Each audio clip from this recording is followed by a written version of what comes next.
Shalom saudara-saudariku yang terkasih, ada seorang umat yang bertanya kepada saya. Nama umat ini adalah YL. Dia bertanya kepada saya begini, Pastor, saya YL beragama Katolik dan calon suami saya beragama Protestan. Apakah kami boleh melangsungkan perkawinan secara ganda? Dalam arti, kami melangsungkan pertama-tama secara Katolik, lalu setelahnya kami melangsungkan perkawinan secara Protestan.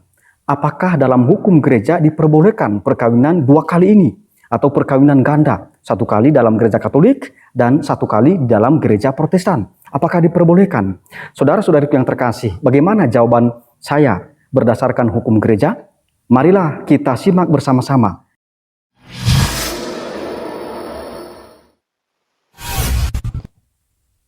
Saudariku YL yang diberkati Tuhan, terima kasih atas pertanyaan Anda.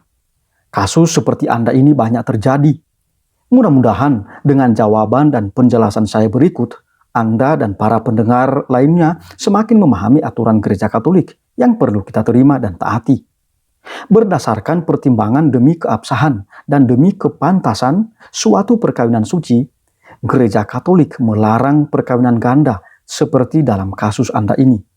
Umumnya perkawinan ganda yakni perkawinan yang dilakukan dua kali.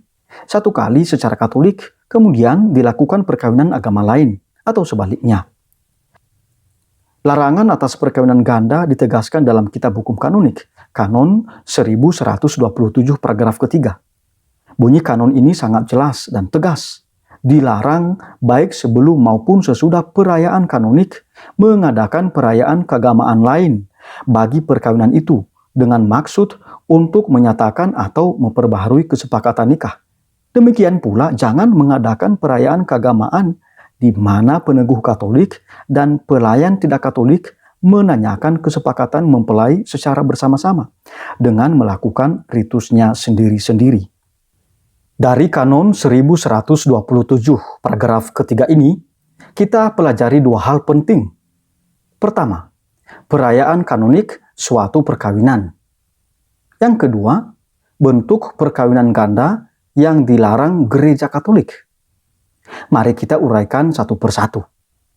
Yang pertama, perayaan kanonik perkawinan. Bentuk perayaan kanonik perkawinan disebut juga forma kanonika. Artinya, bentuk perayaan perkawinan yang sesuai dengan tata peneguhan gereja Katolik. Perayaan kanonik ini diatur dalam Kitab Hukum Kanonik, Kanon 1108. Dan Kanon 1117. Intinya, umat Katolik mesti menikah secara Katolik, yakni di hadapan saksi resmi. Saksi resmi itu yaitu Bapak Uskup atau Romo atau diakon yang diberi delegasi. Salah seorang di antara mereka ini harus menjadi peneguh perkawinan dan di hadapan dua saksi, serta dilangsungkan di gereja Katolik dengan ritus peneguhan perkawinan secara Katolik. Dua orang saksi perkawinan harus terpenuhi. Jika tidak, perkawinan tidak sah. Dua saksi nikah, yakni awam yang hadir dalam perkawinan dan dapat menjalankan tugasnya untuk menyaksikan perayaan perkawinan itu. Saksi awam ini memang tidak diharuskan beragama Katolik. Namun, baik juga jika mereka beragama Katolik, berusia dewasa, dan dapat diteladani hidup mereka. Selain perayaan perkawinan secara forma kanonika, ada juga bentuk perayaan perkawinan secara publik atau forma publika, yakni bentuk perayaan perkawinan yang diakui oleh masyarakat atau suku tertentu, misalnya perkawinan secara sipil atau menurut tata cara agama non-Katolik. Perkawinan beda gereja antara seorang Katolik dengan seorang Protestan tentu dimungkinkan dilangsungkan secara aforma kanonika, atau menikah di luar bentuk perayaan gereja Katolik, atau menikah di luar gereja Katolik. Tetapi dituntut adanya bentuk perayaan forma publika dari perkawinan itu. Artinya masyarakat umum tahu bahwa yang dirayakan adalah perkawinan. Namun, calon pasutri yang menikah beda gereja baru sah merayakan perkawinan di luar gereja Katolik jika sudah mendapat dispensasi aforma kanonika dari Bapak Uskup atau dari Romo Vikaris Jenderal atau dari Romo Vicaris Episkopal Teritorial. Hal itu bisa kita baca di dalam Kanon 1127 paragraf kedua dan Kanon 1129. Tentu tidak sembarangan memberikan dispensasi atas perayaan perkawinan di luar gereja Katolik itu. Syaratnya mesti terpenuhi, yakni terdapat kesulitan-kesulitan besar untuk menaati tata peneguhan perkawinan secara Katolik. Selama ini ada banyak kasus di mana umat Katolik melangsungkan perkawinan beda agama atau beda gereja tidak menaati tata peneguhan perkawinan secara Katolik. Di antara mereka ada yang menikah di kantor urusan agama atau KUA. Ada pula yang menikah secara sipil di luar negeri atau menikah dengan tata cara agama lain. Tata cara agama Protestan atau Hindu, Buddha, Konghucu. Bahkan ada yang hanya menikah secara adat. Mirisnya, ada banyak orang Katolik yang menikah secara Protestan tanpa meminta dispensasi terlebih dahulu kepada Bapak Uskup atau Romo Vicaris Jenderal. Kita semakin sedih, banyak di antara mereka ini yang tetap menyambut komuni kudus dalam gereja Katolik. Padahal perkawinan mereka tidak sah secara Katolik. Seharusnya mereka membereskan perkawinan mereka yang tidak sah itu. Setelah dibereskan dan disahkan secara Katolik, barulah mereka punya hak menerima komuni kudus. Bisa saja muncul pertanyaan lain. Pastor, apa yang mesti dilakukan jika tanpa dispensasi tetapi sudah terlanjur melangsungkan perkawinan dengan tata peneguhan di luar gereja Katolik? Jawabannya sangat jelas. Perkawinan yang dilangsungkan di luar gereja Katolik tanpa dispensasi tidaklah sah. Agar sah, maka perlu disahkan, atau istilah hukumnya dikonvalidasi. Sebagaimana diatur dalam Kitab Hukum Kanonik, Kanon 1156. Konvalidasi perkawinan dapat dilangsungkan jika halangan-halangan yang menggagalkan perkawinan telah berhenti atau diberi dispensasi atasnya oleh ordinaris wilayah, yakni Bapak Uskup atau Bapak Vikaris Jenderal atau Bapak Vikaris Episkopal Teritorial. Setelah mendapat dispensasi, maka kedua pasutri mengikuti persiapan perkawinan dan pemeriksaan kanonik yang dilakukan oleh pihak paroki, yaitu Romo yang berkarya di paroki. Saudara-saudariku yang terkasih, sekarang kita bahas bagian kedua, yaitu bentuk perkawinan ganda. Umumnya perkawinan ganda terjadi dalam dua bentuk yang semuanya dilarang oleh gereja. Pertama, melakukan perayaan perkawinan dengan tata peneguhan agama lain sebelum atau setelah perkawinan secara Katolik dengan maksud menyatakan atau memperbaharui kesepakatan nikah. Misalnya, hari ini kedua mempelai menikah secara Katolik di hadapan pastor dan menyatakan kesepakatan nikah di hadapannya. Akan tetapi, pada hari berikutnya, kedua mempelai menikah lagi secara Protestan di hadapan pendeta dengan menyatakan kesepakatan nikah di hadapan pendeta tersebut. Demikian juga jika terjadi sebaliknya, bahwa kedua mempelai beda gereja menikah secara Protestan dengan saling memberi dan menerimakan kesepakatan nikah. Kemudian menikah lagi secara Katolik, juga dengan memperbaharui kesepakatan nikah lagi. Ini sering terjadi, mungkin karena tidak paham. Semoga dengan penjelasan ini tidak ada lagi umat Katolik yang melakukannya. Yang kedua, mengadakan perayaan perkawinan secara simultan dengan ritus keagamaan yang berbeda. Contohnya, pada hari yang sama kedua mempelai menikah di gereja Katolik dengan dihadiri oleh pastor dan pendeta. Baik pendeta maupun pastor bersama-sama menanyakan dan menerima kesepakatan kedua mempelai dengan melakukannya sesuai ritus gereja masing-masing. Ini sangat dilarang. Penjelasan mendetail tentang ini kita bisa baca di dalam buku New Commentary on the Code of Canon Law yang diterbitkan pada tahun 2000 dan nanti silakan lihat halaman 1250 sampai 1251. Ini sangat menarik penjelasannya. Nah, saudara-saudariku yang terkasih, antara pelayan Katolik dengan pelayan gereja Protestan tidak boleh secara bersama-sama menanyakan pernyataan janji perkawinan yang diberikan oleh calon mempelai. Kalau dalam gereja Katolik, ada pertanyaan begini, yang seharusnya ini dilakukan oleh Romo, dan hanya Romo saja yang melakukan ini. Sungguhkah kalian, lalu disebut nama kedua mempelai, dengan hati bebas dan tulus, ikhlas, hendak meresmikan perkawinan ini? Lalu mempelai menjawab, ya, sungguh.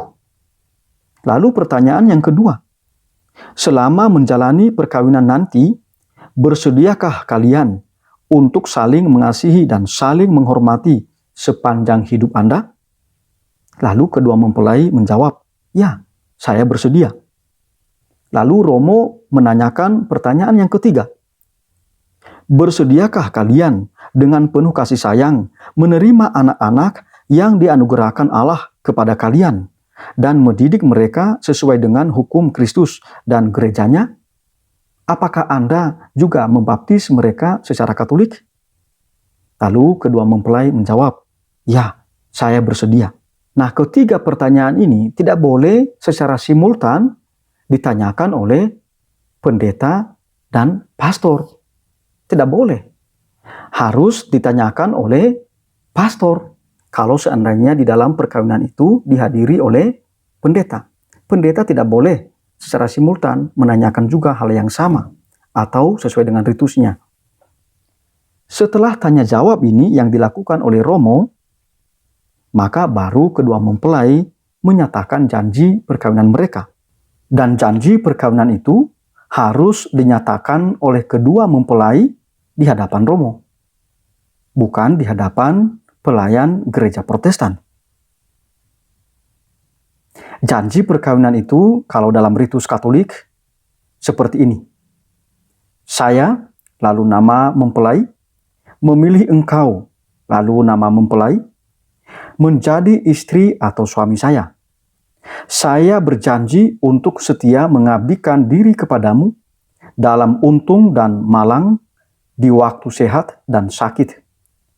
Saya mau mengasihi dan menghormati engkau sepanjang hidup saya.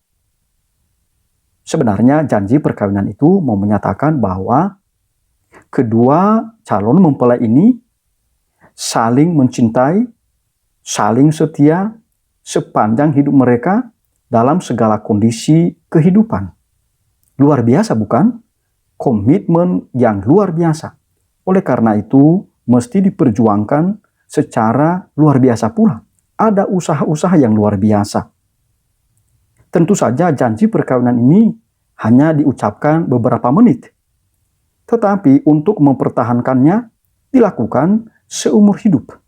Hal itu kita bisa baca juga di dalam Matius bab 19 ayat 5-6 atau di dalam Injil Markus bab 10 ayat 7-9.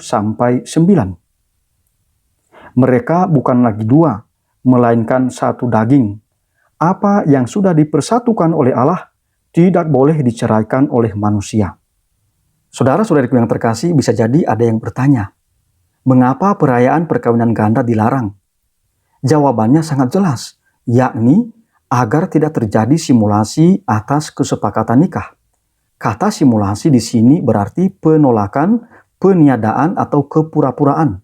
Sebab dalam perayaan keagamaan lain itu ditanyakan dan diperbaharui lagi kesepakatan nikah kedua mempelai. Dengan kata lain, salah seorang atau kedua mempelai melakukan simulasi terhadap validitas kesepakatan nikah berdasarkan ritus Katolik. Jika terjadi simulasi sebagaimana diatur di dalam Kanon 1101, maka sebenarnya di antara mempelai tidak terjadi pemberian dan penerimaan kesepakatan perkawinan secara timbal balik pada waktu yang sama. Hal itu bisa kita baca juga di dalam Ketentuan Pastoral Keuskupan Regio Jawa tahun 2016, secara khusus di dalam pasal 126. Akibatnya, kesepakatan nikah menjadi cacat yang membuat perkawinan juga tidak sah. Bisa kita baca aturan ini juga di dalam Kanon 1057. Saudara-saudariku terkasih, Demikian jawaban dan penjelasan saya atas pertanyaan saudari kita YL. Semoga perayaan perkawinan saudari kita YL berjalan sesuai dengan rencana Allah dan berdasarkan norma-norma gereja Katolik. Jika ada hal-hal yang meragukan atau kurang dimengerti, saudari kita YL dapat berkonsultasi kepada pastor paroki atau kepada pastor yang memahami hukum perkawinan Katolik. Saudara-saudariku terkasih, sebagai seorang Katolik, kita mesti setia pada iman dan ajaran gereja Katolik. Jangan gadaikan imanmu ketika Anda memasuki kehidupan perkawinan. Jangan pernah melakukan ini. Jangan gadaikan imanmu. Jangan pula Anda memiliki sikap indiferentisme atau sikap acuh tak acuh dengan ajaran iman. Sikap indiferentisme itu tampak dalam sikap yang menyamakan semua agama. Agama itu sama saja, mengajarkan kebaikan. No, agama-agama itu memiliki perbedaan ajaran yang sangat tajam. Dan lebih sering terjadi hal ini jika terjadi perkawinan beda gereja antara seorang Katolik dan seorang Protestan. Ada yang bilang, Katolik dan Protestan sama saja, toh sama-sama percaya kepada Kristus. No, ajaran kedua gereja ini memang berbeda satu sama lain. Perlu kita sadari itu. Tentu sebagai pengikut Kristus, ya baik Katolik maupun Protestan, kita saling menghargai ajaran dan iman masing-masing. Tidak boleh saling merendahkan. Mari kita membangun persatuan di antara kita. Tuhan memberkati. Amin.